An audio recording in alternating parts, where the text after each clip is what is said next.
Do you feel like you're congruent with your values, or is there a conflict in one or more areas of your life? Hi, this is Grant Herbert, international influencer and sustainable performance coach, and today I want to continue our conversation around purpose by talking about your values.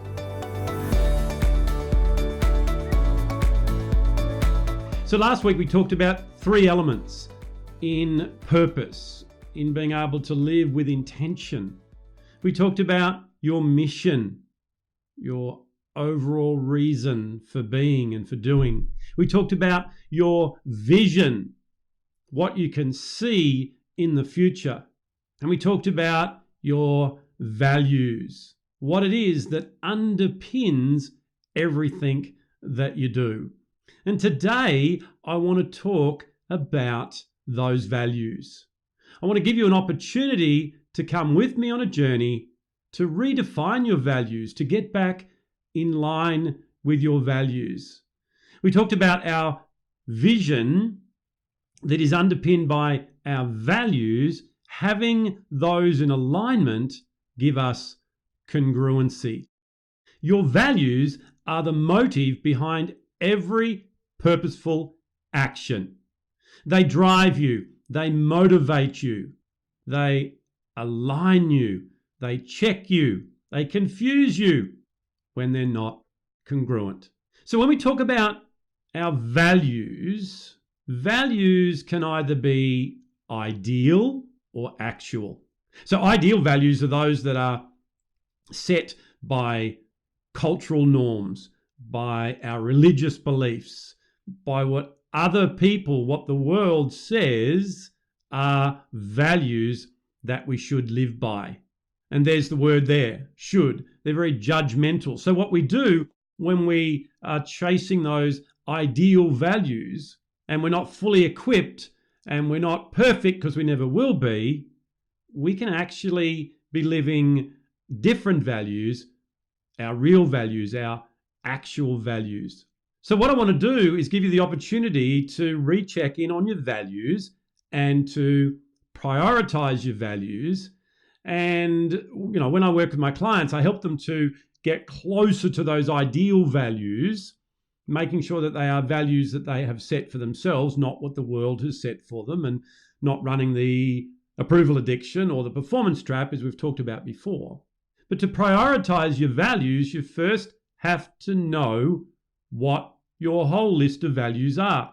See, for me, I have a list of priority values that I check in with all the time. So for me, it's about family. It's about self-worth. It's about integrity, generosity, learning, and influence. So there are key values that underpin who I am and what I do.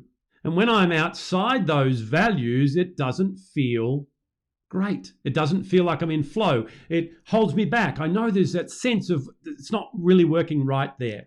So one of the things that I like to do to make sure that I'm in line with my ideal values, the values that I've chosen to be important to me, that guide my priorities, I do a little test called the calendar and bank account test. See, it's been said many times before that you can tell what's important to someone by where they invest their time and their money. Now, that's not totally what it's all about, but those two currencies tend to help me to stay on track. So a practical way that I do that in my calendar is color-coded. By the way, I'm someone that has to constantly operate with a calendar. I am not naturally an organized person. I've got a great team that helps me with that as well. However, what I have done differently over the years that's really served me is have a calendar that has different colors for my different values. So for example, I mentioned family. So if you were to look in my calendar, you would see that family is color-coded in royal blue. And then if you were to look at the things that I do in my health and my vitality, they are in a green, because that's about growing. If I look at things that I'm doing to do with my business and my practice as an influencer, then that is color-coded in a light blue, which is the same color as the blue in my logo. If I'm doing things with my business people builders, it's in orange, which is the same color as the orange for that company, etc. So I can look at my calendar visually, and I choose those colors purposefully so that I can look at my calendar and go, hey, Grant, you said family is your highest value, as is integrity. So looking at your calendar this week, that doesn't appear to be the case. Your actual values are showing up in your colors. So what that's allowed me to do over the years is to make sure that I set intention in my calendar for my ideal values.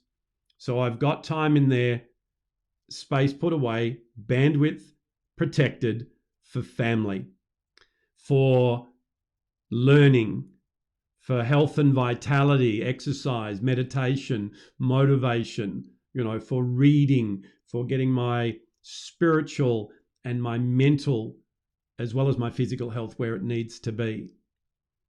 There's some pro bono work that I do in certain areas that allow me to be generous.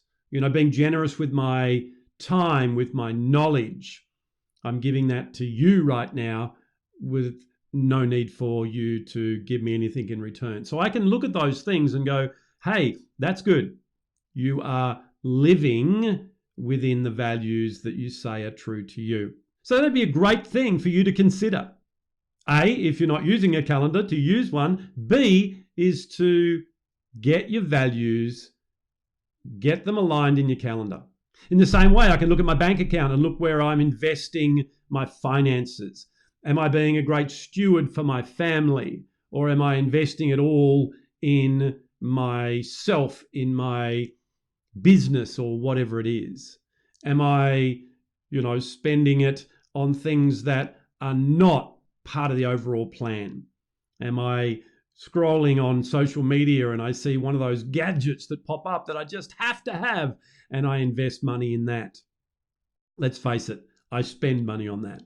So that is a good way, in a forward-focused reflection way, to check in and go, am I in my ideal values or outside that? And by the way, what I mean with that forward-focused reflection is this is not another reason or another opportunity for you to feel bad about yourself, for you to go, oh, I'm terrible. I don't live with inside my values. I'm a fraud. I'm running the imposter syndrome, whatever it is. No, it's just a check measure to be able to go, hey, we've gone off track a little bit. The plane's not quite going where we want it to go because my vision's not clear.